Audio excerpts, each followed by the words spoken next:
Maalala ninyo ito? Oh, effective today.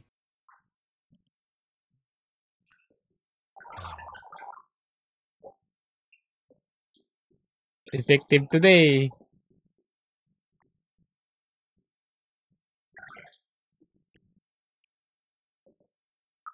Effective today.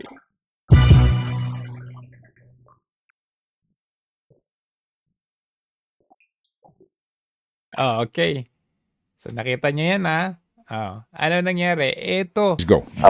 Yusek, ano na pong balita doon sa sinasabi na Pogo Hub dyan po sa Cavite na sinasabing pinakamalaki daw dito po sa Pilipinas? Ang alam ko po diyan, kasama po 'yan sa sa tumitiklop na and one time po. Remember, itong ini-interview, executive director ng PAOK. Ibig sabihin sila yung nangre-raid. Sila yung pumunta diyan sa Bamban Tarlac at kung saan-saan daw na mga illegal ng mga pogo. During one of the Senate hearings po na ginawa, umattend po yung administrator nung ng Pogo Hub na yan na sinasabi niya yung malaki po diyan sa Cavite. Oh. At sinabi po nila na willing po sila magpa-inspeksyon sa Senado para malaman na totoo po yung sinasabi nila. So hinihintay na lang po namin yung schedule po na ibibigay at siguro sasamahan po namin. Bistado, hinihintay daw, magpapa-inspection, hinihintay ang schedule. Bakit? Doon sa mga sa Bamban Tarlac, sa Pampanga, yun sa Porac, mayroon bang, inintay ba nila yung schedule? Hindi ba sinugod nila ng sinugod? Sila yung nag-ano ng warrant of arrest, search warrant. Dito, aantayin mo yung schedule na ibibigay ng Cavite Pogo Hub ni Rimulya na yan? Kung isasama po kami Kung sa line. papayagan, nadulas pa. Tingnan nyo, ulitin ko, nadulas kung papayagan. Siguro sasamahan po namin kung isasama po. Kung papayagan. Sino kung papayag? Si Rimulya? Ulitin, pangatlong beses. At siguro sasamahan po namin kung isasama po kami sa lineup po naman. Kung papayagan. Sa Pogo Hub na yan. So simula po nung pumutok yung mga issue ng Pogo sa Tarlac at sa Pampanga and even in some other areas sa Cebu, hindi pa po nagkakaroon ng inspection dyan sa Pogo Hub, dyan sa Cavite? Good question. Hindi pa po nagkakaroon ng inspection? Ang sagot dyan, hindi pa. Pero nilulusutan nito. Ang alam ko pong nagkaroon ng inspection dyan, ma'am, yung mga local government. Bakit local government? Di ba nga, local government si Alice Guo, anong ginawa ninyo? Sinugod ninyo. Hindi nga ninyo itinawala sa local government. Tapos, ngayon sasabihin nyo, ang alam kong nag-inspection dyan ay local government. Hindi nga, PAOK nga kayo National yan. Kasi, sabi ni Marcos, all pogos are banned. Palakpakan ng mga hunghang. But kagaya nga ho ng sinabi ko kanina, kailangan ma-confirm po natin. Kasi kailangan ma-confirm kung papayagan. like yung ibang nirate po natin, like yung sa Lapu-Lapu po. Yung hindi nga Lapu-Lapu po, sinabi ko. Hindi nga Lapu-Lapu yung tinatanong At saka sinabi mo like yung ibang ni-raid ho namin. Bakit hindi ninyo ito ni-raid? Bakit kailangan pa ng abiso? Bistado talaga itong Cavite na ito. Sinabi ho kasi ng mga local government na na-inspection nila. Yan, nakakita pa rin po tayo ng mga POGO operations. Bakit yung iba daw, like sa Lapu-Lapu, sinabi daw ng local government na nag-inspect daw sila, yet nakakita pa rin sila ng Pogo. Ito, alam ng buong Pilipinas yung Cavite. Bakit hindi ninyo ni-raid? Bakit kayo magtitiwala pa sa bakit niyo ititiwala sa lokal? Yung nga sa Bamban, di ba, hindi nyo itiniwala. Sa Porac, hindi naman nyo itiniwala. Kayo na mismo ang pumunta. Nagsabi kasi si incoming DILG Secretary John Vic Rimulya na siya mismo mangunguna sa closure ng Pogo diyan po sa kanilang property diyan sa Oh. Island Cove. Meron na ho ba Oo, sila ang mangunguna. Si Rimulya, si John Vic, kayong ugnayan sa DILG tungkol dito? wala. Mayroon po kaming schedule with Schedule? Ini-schedule nyo ba yung sa Bamban at saka sa Porac? the Executive Secretary, Lucas Bersamin. Mm-mm. Wala. Patungkol po dyan sa mga ganyan. Mm-mm. Yan na nga ho, na Pagkakampi, ini-schedule pa, titignan kung papayagan. una ho sa magiging agenda yung Okay. malaki pong poguhan dyan sa Cavite. Opo. Pero they are still Analyst. operating or wrapping up pa?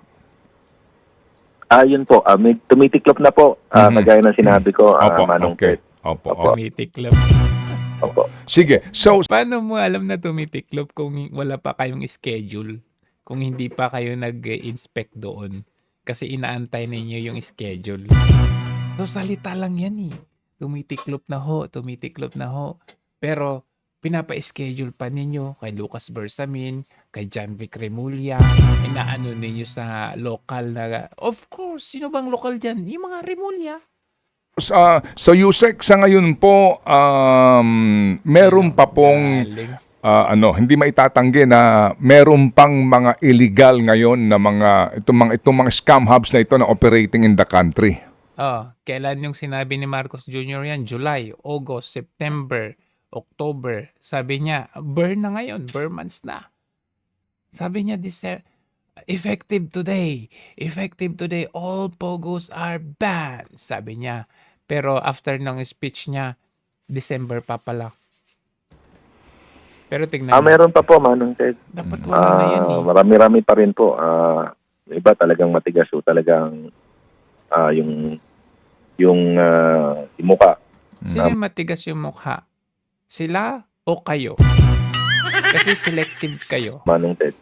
Kahit nasabi na po ni Presidente talagang nagbabakasakali pa na lulusot.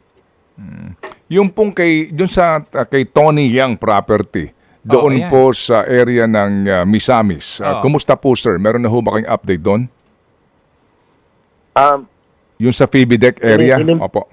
Opo. Kahapon po, during the Senate hearing, nandun po yung legal officer ng PPTEC at kasi po, pinaimbestigahan na po yan Manong Ted, as to yung mga businesses inside yung sa area po ni ni Tony Yang. At gayon din po yung mga businesses ng mga Yang brothers na touch na po doon yung mga negosyo po na pag-aari nila. At Nabalita ba? Wala. Pero dito kay Alice, go. Every day. Go. Whopping.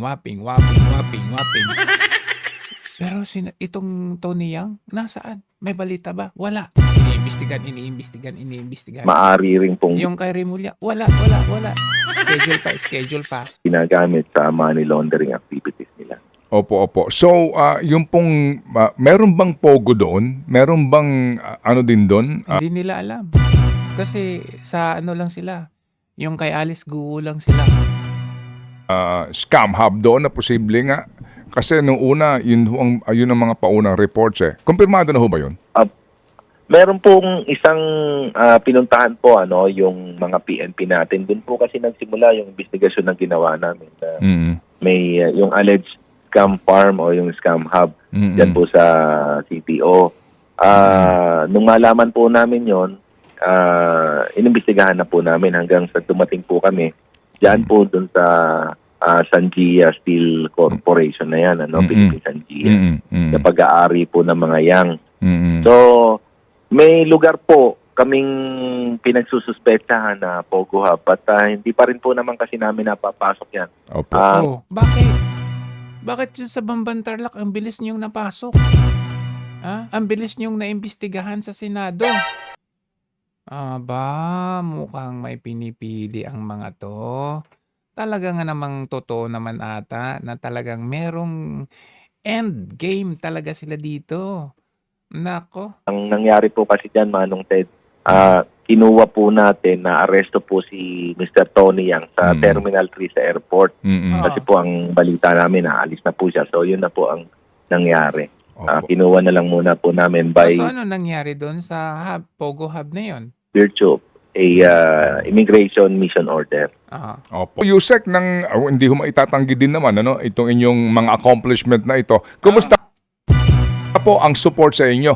Meron ba kayong dagdag na mga tauhan? How do you manage that? Ang inyo pong kapasidad para po Ano yan? Support. Parang kay Tore din.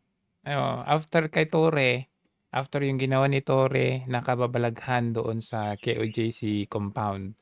Ayan, ngayon na-promote na siya na director ng CIDG. Palakpakan. Ganyan ang mga gawain na nila ngayon. So yun lang ho, bistado na sila. Cavite, kanila pong pinoprotektahan. Pero yung mga ina-allege nila na meron daw koneksyon at nasa likod nito ay Duterte, wala. Agad-agad nilang hinuhuli